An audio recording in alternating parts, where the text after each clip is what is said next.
hastea zeroteten, galdetu zenidan zuk behin, nik jakingo banu bezala.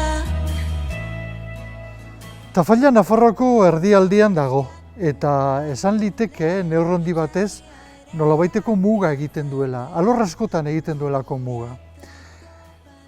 Ikuspegi arkitektoniko batetik esate baterako, Tafallan eraikita dauden etxeak harriz eraikita daude, baina hemendik hegoaldera ja adobea hasten da nagusitzen. Beste alde batetik, hizkuntza alorrean esate baterako, Tafallak nolabaiteko muga markatzen du. Euskararen eraupenak izan du bilakara hemen, eta hemendikan hegoaldera galera handiagoa da. Eta alor politikoan ere beste hainbeste esan dezakegu. Oso interesgarria da jakitea Hirugarren Gerra Karlista bukatu ondoren eta errepublika etorri bitarte hortan, herritarrek ze autu politiko egiten duten eta zergatik. Ikus dezagun. Kolore asko doa zara, eta ohartu Karlistak izan zen zonalde honetan eta Nafarroa osoan mugimendu hegemonikoena, baziren liberalak baino gutxiengo bat.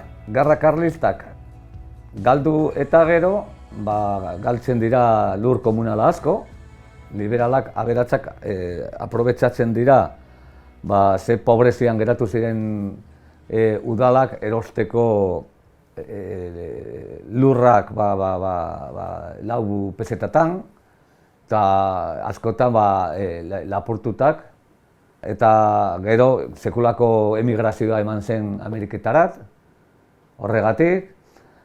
Aldatu zen dana, baina lurrarena, zonalde honetak oso importante izan zen, zeren eragina handia izan zuen gero, 36ko gertaerarekin.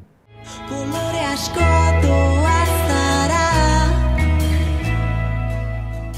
19. mendearen bukaera eta 20. mendearen hasieran alor politikoan bizi izan ziren aldaketa asko. Kontuan hartu behar dugu, Nafarroari dagokionez, Gerra Karlisten bukaera dugula alde batetik, eta beste alde batetik, gure mugetatik kanpo gertatzen bada ere, Errusiako iraultza dugula. Errusiako iraultzak ez bakarrik Nafarroan, Europa osoan eta esan daiteke mundu osoan ere aldaketak ekarri zituela. Horiek oso gogoan eduki behar ditugu, gero egon ziren banaketa politikoa eta egon ziren alderdi politiko berrien sorrera kontuan hartzeko eta horiek hobeki ulertzeko. Langile mugimendu hori etortzen zen egin handi batean karlismotik, beratik.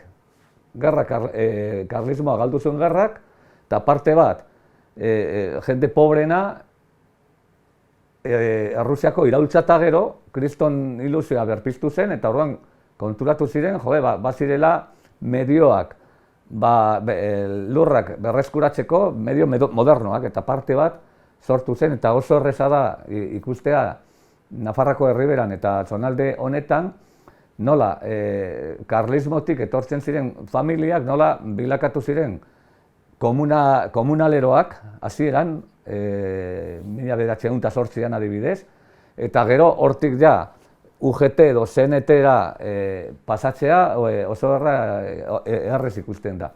Karlismotik beste parte bat nazionalismora joan zen, hemen esaten zen hijo de buen carlista, buen nacionalista, eta gero geratu zen hor beste multzo bat, karlismoa integristagoa, ja erlijioari lotutagoak, eta, hola zen, eta Nafarroan, Tafallan ematen zen denetarik. Liberalen aldetik, banatu ziren bi adarretan, bata izan ziren los ricos liberales, aberatsak, lur komunalak berreskuratu zutenak, eta zen herriko aberatsak, liberalak Nafarroan, liberal eta aberatsa dira komplementarioak. Eta gero, beste parte bat, erradikalizatuta, eskerrara josun, bereziki, masonerian aldetik. Eta Tafallan sortu zen mason talde bat oso interesantea eta oso eskertiarra.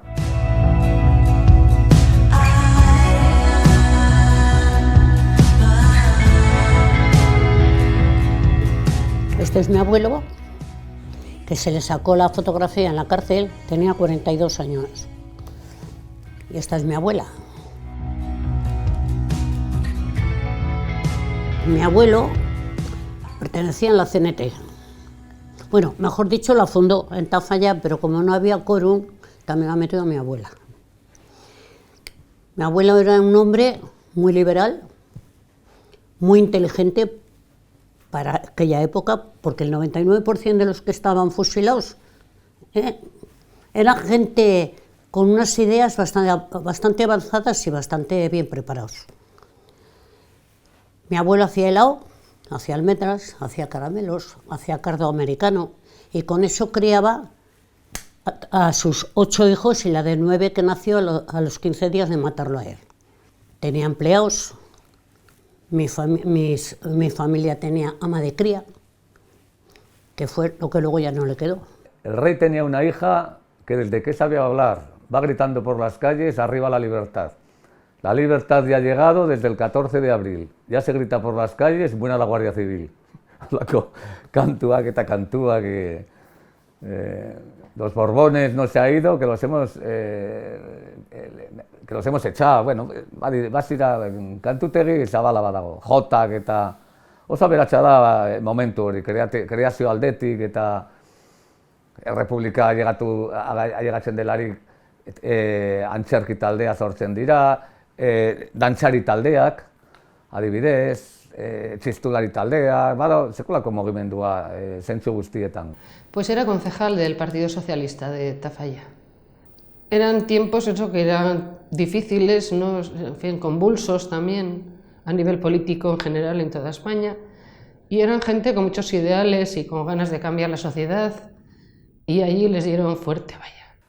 Mi tío Julio era electricista y tenían el carné ya de republicanos, los dos. Y mi madre, que era la tercera, Valentina Sánchez, también lo tenía. Eran los 3 republicanos y de ideas socialistas, liberales no. Sabían leer y escribir, conocían las cosas. Mi tío trabajaba, mi tía no trabajaba porque mi abuelo se quedó viudo muy joven, mi madre trabajaba en una sastrería.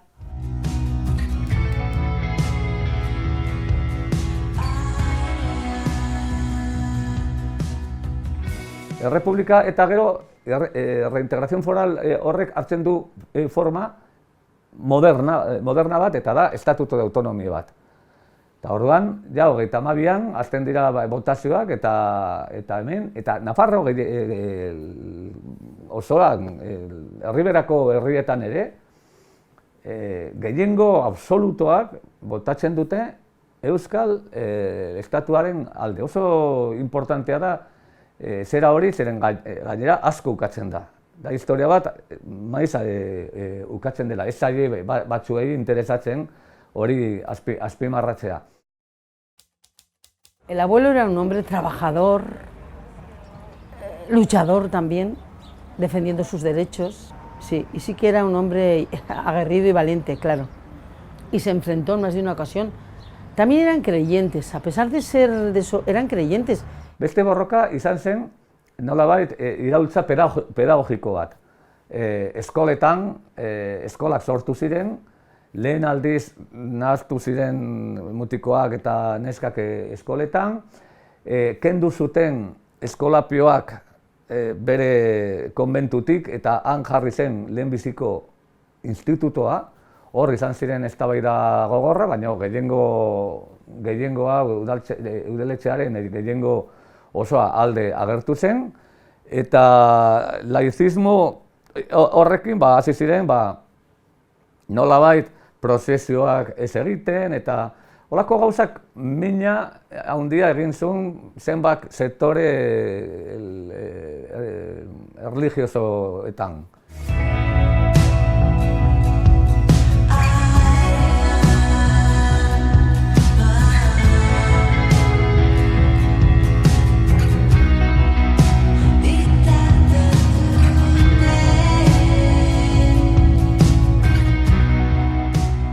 Aldaketa politikoak gertatzen direnean, maiz boterea eskuratzen duten alderdiek, kale izendegia ere aldatu nahi izaten dute.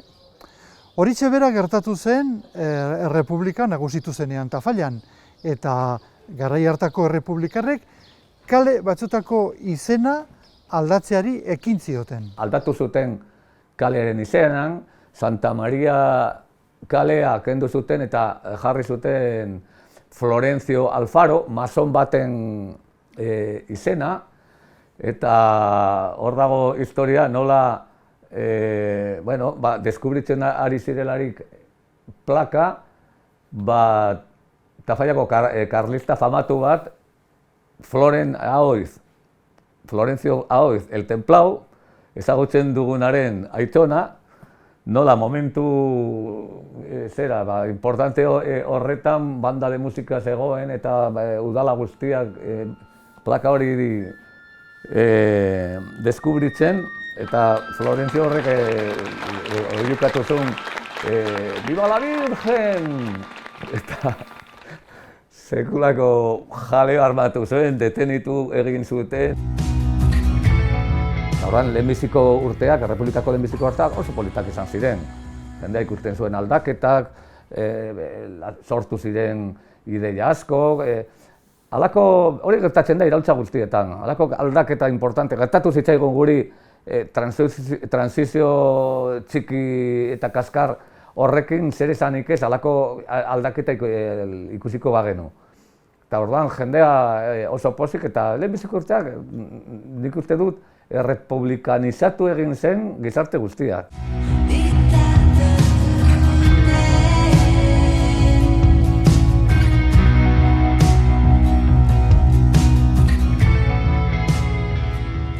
José Rodríguez Medel Briones, Guardia Zibilaren komandantea 1936an, hemen, Nafarroan.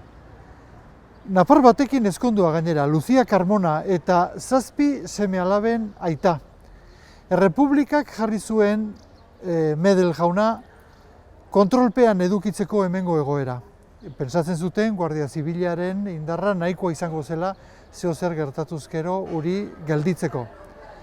Ikusita zer zetorren, Rodríguez Medelek Guardia Zibilei Tafallan biltzeko agindua eman zien. Eta hemen bildu ziren Guardia Zibil horiek aginduen zain. Rodríguez Medel izan zen ordea, 1936an, uztailaren 18an alegia, hil zuten lehendabiziko persona. San Franciscoen parantzan, hil zuten Guardia Zibilek beraiek. 18an, ja, hasten dira berriak jakiten, zerbait gertatu dela Afrikan, eta badira mugimenduak, biltzen da udala, ez da ezer nabaritzen, eta Guardia Zibilak konzentrazio bat egiten dute Tafallan.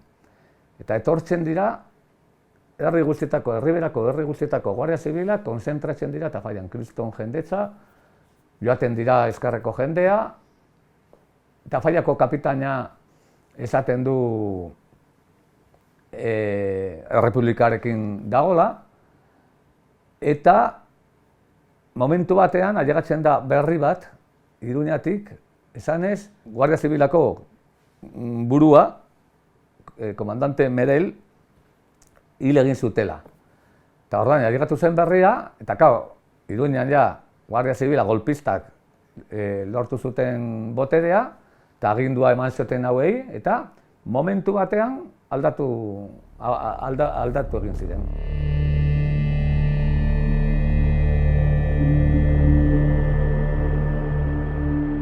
Y antes de meterlo a la cárcel, Santiago Sandovará, era un nacionalista, le dijo: tocayo, vámonos que las calles de Tafalla van a ser ríos de sangre. Y le dijo mi abuelo: ¿cómo me voy a ir? Con 8 hijos y la de 9, ¿qué van a hacer? Y voy a dejar a la Cirila embarazada. Y no se fue. Entonces lo metieron a la cárcel. Y llegó el día, ese, el 13 de agosto, que a los 2 los metieron a la cárcel. A mi madre fueron 2 señores de Tafalla a buscarla al río que estaba lavando y se la llevaron, y a mi madre le cortaron el pelo al 0. Y mi abuelo estaba trabajando, que tenía ahí donde las Recoletas una bajera, donde hacía el helado. Y había dos tías mías, una de 7 años y la otra de 5, que estaban allí jugando. Estaba su padre haciendo los helados.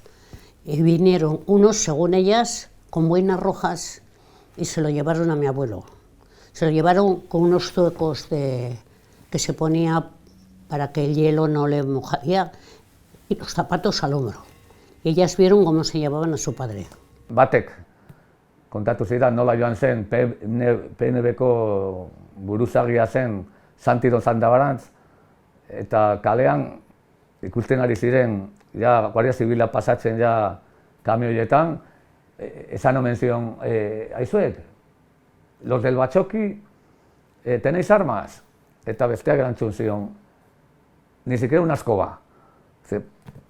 Entonces ya nos han jodido. Urrengo egunean ja hasi ziren ikusten karlistak kaletan, armatuak, baina oso jende gutxi, ez pentsa masiboa izan zenik. Tafallan atera ziren 25 edo gutxiago karlistak.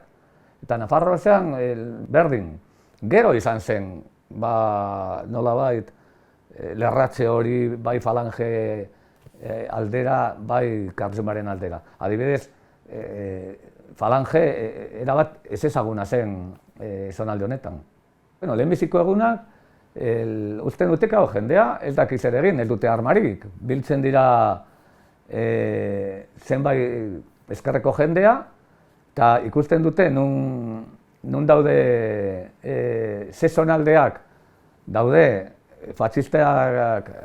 fatxistarik gabe, eta batzuk eskutatzen dira, beste batzuk joaten dira mendira, eta beste batzuk joaten dira Zaragoza aldera, eta Zaragozatik batzuk Bartzelonaraino ailegatu ziren. Baina hemen ez zen izen erresistentziarik. Hasi ziren ja jendea detenitzen hurrengo egunetan, eta banan kartzelara eramaten. Batzuk izkutatuak ziren, baina agertu zen beste bandu bat, lehena izan zen Molaren bandoa, eta gero izan zen beste bandu bat, esan lasai egon, ez dela deus gertatuko, batzuk presentatu ziren, borondate honez, eta atxilotu egin zuten, eta gero fusilatuak izan ziren. Cuando iba a llevar la comida a mi padre y a mi abuelo, había una señora de aquí de Tafalla que gracias a Dios ya se murió, ahí donde los escolapios, pero entonces era como una cosa así, unas barandillas como de piedra que ya no están. Y se ponía así, y cuando mi madre iba a llevarle la comida a mi abuelo, le hacía ¡ala! A engordarlos con malos cutos para matarlos. Y sería más o menos de la edad de mi madre, 16 o 17 años. No las veía mi madre, ni al Julio ni a mi tía. Ella iba a llevarles el desayuno todas las mañanas, todos al mediodía la comida y todas las tardes la cena. La hacían 3 veces al día para alimentarlos. Y les miraban a lo que les llevaban, claro. Y entonces estuvo de 1 de agosto al 21 de octubre que lo sacaron para matar. En ese entreacto, pues mi abuela iba a verlo y le llevaba los chupadores que habían hecho los hijos y ella, y él era un perfeccionista, y la primera vez que le llevó los chupadores, mi abuelo los estrelló contra la pared. Y se agarraba, que me dejen salir, que tengo que mantener a mis hijos.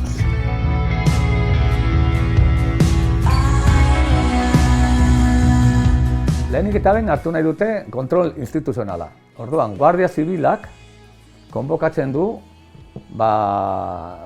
nolabait altxamenduaren izenean konbokatzen du udalak, eta bere presentziarekin ezabatzen dute aurreko udala eta berria izendatzen dute. Jende honen artean eta Movimiento Salvador de Españaren aldekoak. Lehenbiziko momentutik hasten dira neurriak hartzen. Alde batetik laguntza ematen Movimiento Salvador de España horri, dirua ematen, ez dakiz zer, deiak egiten gaztei alistatzeko, a las milicias salvadoras de España, eta halako hizkuntza berri batekin, ezagutzen ezena. Eta gero, azten dira garbiketak. Badago garbiketa, langileen garbiketa bat, garbiketa ideologikoa, eta kentzen dute, alguazilak, guardia zibilak, armak zuten gehienak, eta gero langile pila bat. Eta gero, horrengo bileretan, udal bileretan, garbitzen dute, adibidez, maizuak eta hori importantea, garbiketa ideologikoa, beste eta hezkuntzari begira. Jarraitzen dute pausoak ematen eta ailegatzen dira, muturreraino, zeren kendu zuten ere komunal lurrak lan egiteko eskubidea. Hori oso, komunala denona zen, da etxea kentzea bezala. Mataron a mi abuelo muy joven, con 33 años, y mi abuela quedó viuda con mi padre, que tenía 2 añicos, y mi tía, que tenía 4 o 5. Y que tuvo que pelear muchísimo para sacar la familia adelante y pasar por muchos tragos que les hicieron pasar. Hasta que ya el 5 de agosto los llaman al ayuntamiento por la tarde y ya no vuelve. Y los llevaron en el camión junto con otros, lo que llamaban sacas, las sacas de hombres que llevaban. Y los fusilaron en la carretera de Caparroso. Allí aparecieron los cuerpos después de morir Franco. Eta ekarri zuten, 8 lagun Peraltatik, eta fusilatu egin zuten Tafalla ondoan. Eta gero ekarri zuten Hilerrira. Beitu nola zen gauza berria utzi zutenan eta ez zuten lurperatuan bertan, gero egin zuten moduan. Badago argazki ikaragarri bat, non agertzen dira gizon hoien adargunak eta nobioak eta danak, daude danak, Tafallako Hilerrian lurperatzen.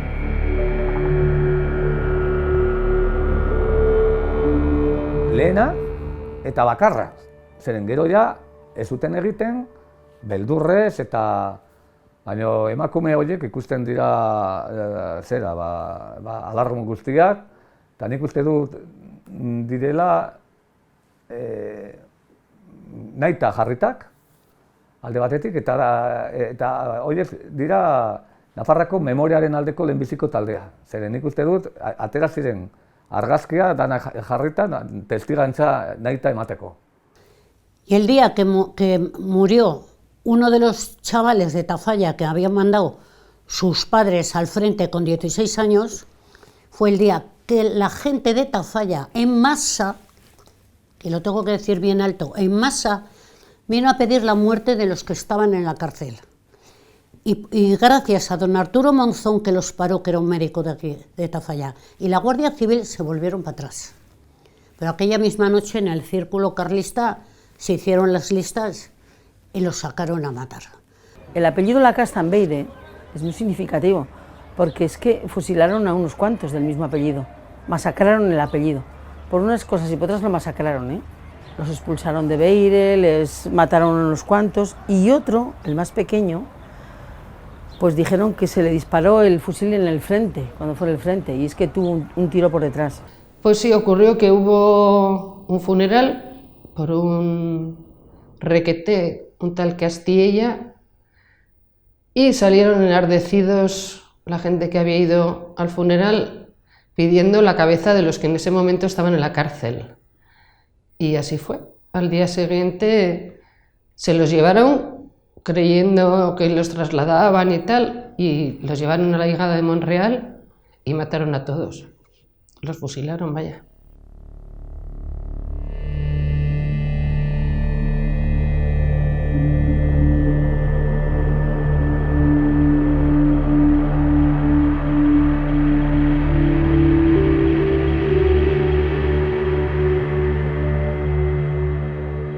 Tafallan 1926an gertatutako bitxikerien artean, segurazki alor grafikoen isla gehien utzi duena Mussoliniren armadaren presentzia da.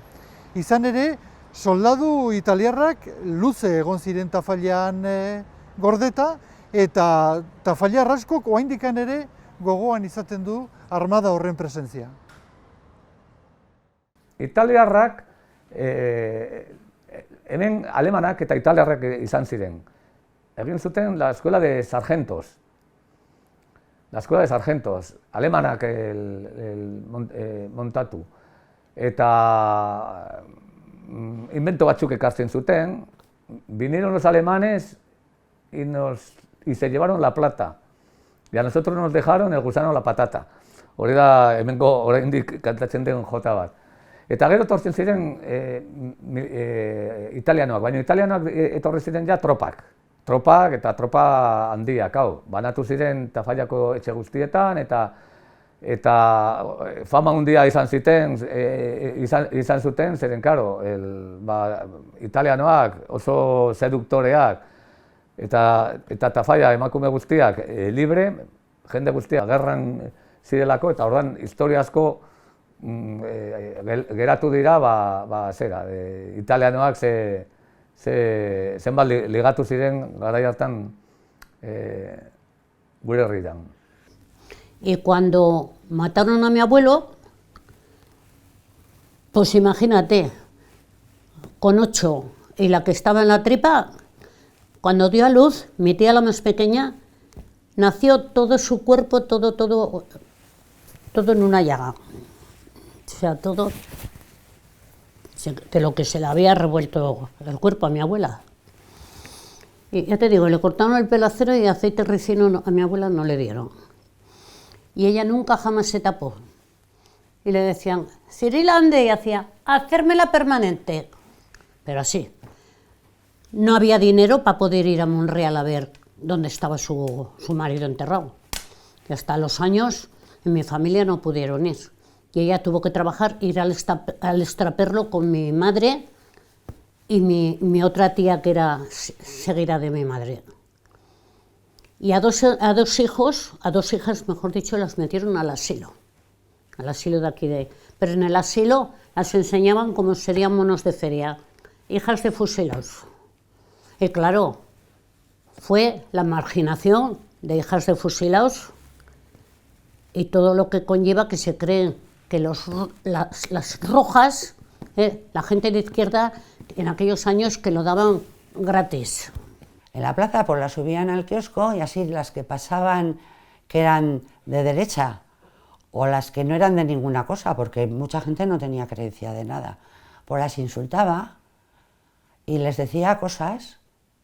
Eso por buena, eso por no sé qué, rojas, les gritaban. Udalaren parean organizatzen da junta de guerra bat. Eta la junta de guerra da agintzen duena, eta adibidez da erabakitzen duena afusilamentuak, erabakitzen duena nor preso eraman, eta erabakitzen duena adibidez emakumei ileak mostea eta beste gauzak. Hori da benetako boterea. Udalak hartzen du neurri administratiboak, bere langilekin, eskolak eta berari zegozkianak, eta gero junta de guerra hori, Guardia Zibilekin batera, egiten dute kontrol militarra, hori importantena, eta kontrol ideologiko eta politiko guztia. Eta gero udalak egiten duena da segimendua. No se lo transmitieron, no les dijeron, nos hemos fusilado, se enteraron pues porque al final son pueblos y se saben las cosas, ¿no? Porque sé que incluso más tarde les llegaba a mi abuela, les llegaban multas a nombre de mi abuelo, cuando, en fin, estaba ya bajo tierra. Quiere decir que los del gobierno estos hacían los tontos, como que no había pasado, como no dieron nada, no hablaron claro, pero claro, la gente sí que sabía que no los habían trasladado ni estaban no sé dónde, estaban donde estaban. Mi madre con 16 años le tenía que ayudar a mi abuela. Claro, los empleados fueron todos y además se ponía muy gorda, estaba súper pesada. Y le cortaron el pelo a cero en el kiosco y tenía que seguir trabajando y tenía que seguir luchando. Y había un señor de Tafalla, que era un crío, que cada noche le daba por ir a casa. Llamaba abajo en la puerta, decían, ¿quién es la autoridad? Hacía salir a todos mis tíos, a mi abuela y a mi bisabuela, que fue a cuidar a su hija, les hacía salir de la cama y les empuñaba con la escopeta, que no sería, metralleta no sería en aquellos años. Y un día, y así cada noche, hasta que un día le dijo a otro de la camarilla, ven que te lo vas a pasar de bien, a ver cómo te vas a reír. Y fueron, y cuando el otro vio lo que estaba haciendo, que los estaba empuñando a todos, les dice, pero son criaturas. Y dice, pero si está descargada. Y le dijo el otro, ¿y ellos qué entienden? El pánico lo tienen igual. Pues eso, un señor de Tafalla. Es que aquello debía ser rancho grande para todos. Tú a la guerra republicana, ala, por ti, ya está. Y con derecho a todo, además, y sin culpa de nada, porque no culpaban a nadie. Entonces no los cogían ni los culpaban a los que dispararon, ni les hicieron juicio, ni tuvieron pena, ni los otros tuvieron nada. Pues no tener más que ni un entierro digno. Los metieron allá, al agujero y ya está. El sufrimiento de la abuela yo lo conocí durante toda mi vida, toda mi vida. Mi abuela se trastornó, porque como te he dicho, se quedó con 4 hijas. Mi madre tenía 15, otra tenía 16 y las 2 mayores estaban paralíticas, inválidas en la cama, en el año 36, O sea, 4 hijas, Y para colmo, lo que hablaban el otro día de las viudas, en casa había un horno para hacer pan, y la abuela no podía hacer pan con las 4 hijas ya cuando se queda sola. Entonces venían las vecinas y hacían el pan, y a cambio le daban el pan para la semana, a cambio de dejarles el horno. Y el panadero, que no voy a decir el apellido ahora, porque es muy conocido aquí, el panadero la denuncia y le pone una multa de 100 pesetas. No podía hacer ni pan. Pero la abuela, gracias a que tenía un primo en la derecha, le quita la denuncia. Le quita la denuncia y al menos no paga esa denuncia de dinero, que es que no había dinero, si no había ni pan para comer. Jendea ja afusilatuta zegoen, eta jarraitzen zuten, izunak jartzen familiai, ez errekonozitzen fusilatuak zirenak, eta hori nik uste dut da gogorrena. Gerra bukatuta gero, egin zen el Tribunal de Responsabilidades Políticas, alako zerbait. Eta orduan, jarri zuten izunak afusilatuei. Eta agertzen dira, Periko, don Pedro Martinena, dakizer eta hori, eta familia zan, baina fusilatuta, no, ez, desagertuta dago, eta familia pagatu behar afusilatu baten izunak. Holako aztokeriak. La abuela fue la gran heroína, la viuda. Ella mantuvo la casa y la familia, sí. Ella mantuvo a las 2 hijas, estuvo con las 2 hijas, más la que era algo mayor que mi madre sí que se vino a Pamplona a trabajar. La otra trabajaba el campo, lo que quedaba de la tierra, y la abuela mantuvo la casa y las hijas hasta que murieron las 2 inválidas. Y yo lo que siempre he reprochado a los familiares de enfrente, familias ricas, mi abuelo no mató a tu abuelo no mató a mi abuelo, pero tu abuelo fue de los que ordenó matar, que sabemos quién fue quien ordenó matar. Pero después de haberlo matado al abuelo, nadie llamó a la puerta de la abuela a ver si necesitaba un pedazo de pan o un trozo de carne. De hecho tenía la carnicera al lado y nunca nadie se arrimó para nada. Se tuvieron que sacar la vida por su cuenta. Y bueno, pero siempre con ese miedo. Mi madre me decía hace poco, yo salgo con mi bandera republicana a las manifestaciones y me decía, ten cuidado que te van a dar una tocata. Tocata, le decía yo. Siempre, mi madre murió hace 2 años con miedo todavía. Ese miedo nunca se lo ha podido quitar nadie. Porque han vivido el terror de los terrores. La que valía muchísimo la mujer y le echó un arrojo. Pues ella se puso al frente del negocio familiar, que era de electricidad. Bueno, no le quedó otra, vaya, que ponerse al frente y trabajando lo que había hecho toda la vida, siguió haciéndolo. Y adelante, y ya está. Y afortunadamente le fue bien. El negocio también puso viuda de Saturo García, que también era una manera de reafirmarse, ¿no? De no olvidar. Y así ha sido. Y le fue bien, afortunadamente, vaya.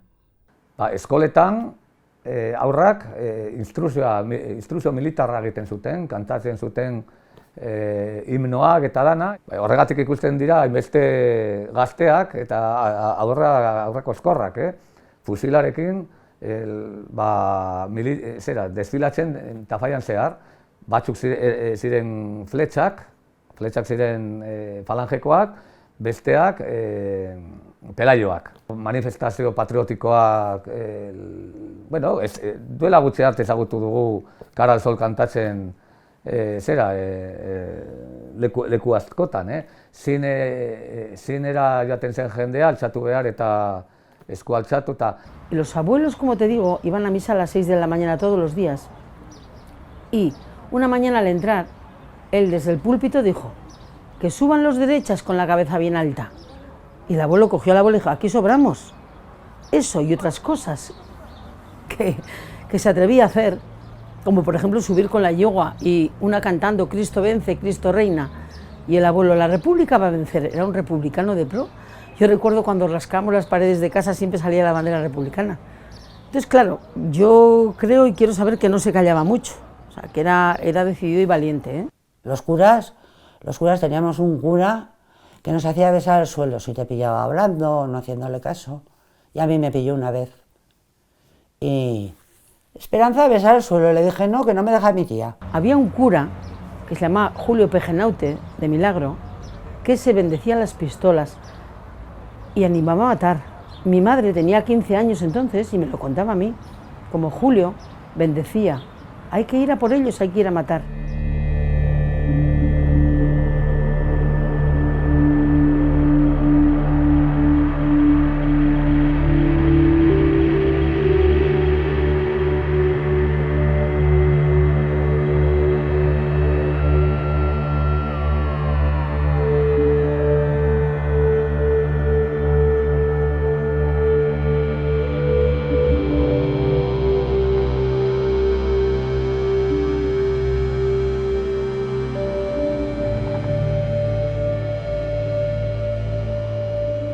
Jose Millán Astray y Terreros, galegoa, Espainiako militarra, legioaren sortzailea eta Espainiako irrati nazionalaren sortzailea ere bai. Gortetako prokuradorea. Berezko egun zen, esan dugun bezala, legioa sortzea eta legioaren sortze horretan lagun izan zuen Franco. Garai hartan Francisco Franco komandantea zen. Millán Astray 4 aldiz izan zen zauritua Marrokoseko gerran. 1921 lehendabiziko aldiz tiro bat jaso zuen bularrean. 22an berriro zauritu zuten. Orduko hartan hankan eman zioten tiroa. 24an izan zen 3. besoan eman zioten. Eta besoa gaizkoatu zizaion eta ebaki behar izan zioten. Eta azkenekoa 26an. 1926an tiroa aurpegian eman zioten eta begi bat galdu zuen. Millán Astray Tafallan egon zen. Tafalla etorri zen, ordura arte nazionalekin bat egiteko erabakia hartua ez zuten persona hoiei eragiteko, nolabait ere presionatzeko. Giro hartan, ailegatu zen Tafallara Millán Astray. Legionarioa bera, famatua, faltatzen zitzaion beso bat, eta gustatzen zitzaion etxaldia botatzera, eta igo zen falangeko pisura, plazan dagoena, eta konbokatu zuten mundu guztia, eta espreski abizatu zuten jende nazionalista, PNV-ko izandakoa, eta ordanan bota zuen diskursoa eta zan zuen, nazionalistak aukera ematen zieten Espainiako bihotzan berriro berrintegratzeko eta orduan igotzeko gora Espainiako bandera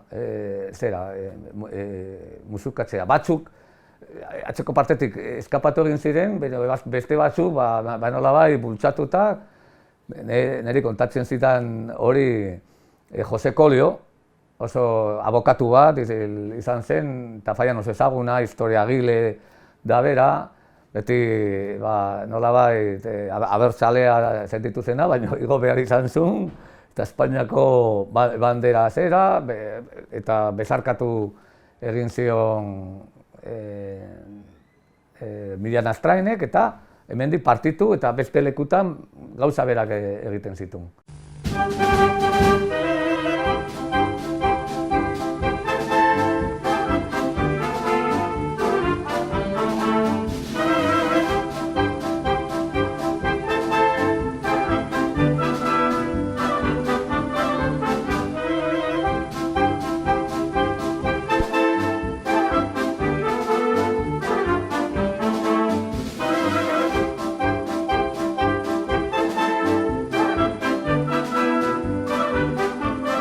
Aquello ha quedado para toda la vida marcado.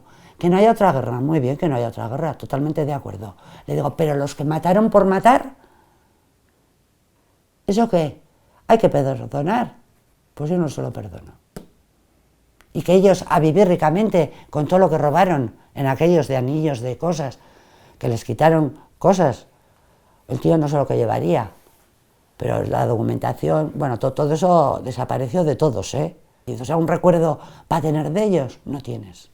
Ni azarratzen naiz, hitz egiten denean reparazioa hitz egiten delarik, hori izango zen reparazioa. Zer gertatu da Nafarrako komunal guztiekin? Manu, esku pribatutan geratu da, beraz ez da izan erreparaziorik. Guri utzi digute, bai, bilduko dugu ezurrak, egiten dugu omenaldiak, baina benetako zera, erreparazioa eta berreskurapena egitear daude. Porque yo hace poco estuve con una de 32 y no se creía que fusilarían a la gente, no sabía nada. Una chica de aquí abajo, de Navarra. Y le digo, ¿pero tú no has oído? Dice, no, en las escuelas no les dicen nada, en ninguna. O sea, no tienen la memoria. Mi nieta ha estado aquí, nada de nada. Ahora está en el instituto, nada de nada. Mi nieta sabe, porque me ha oído a mí.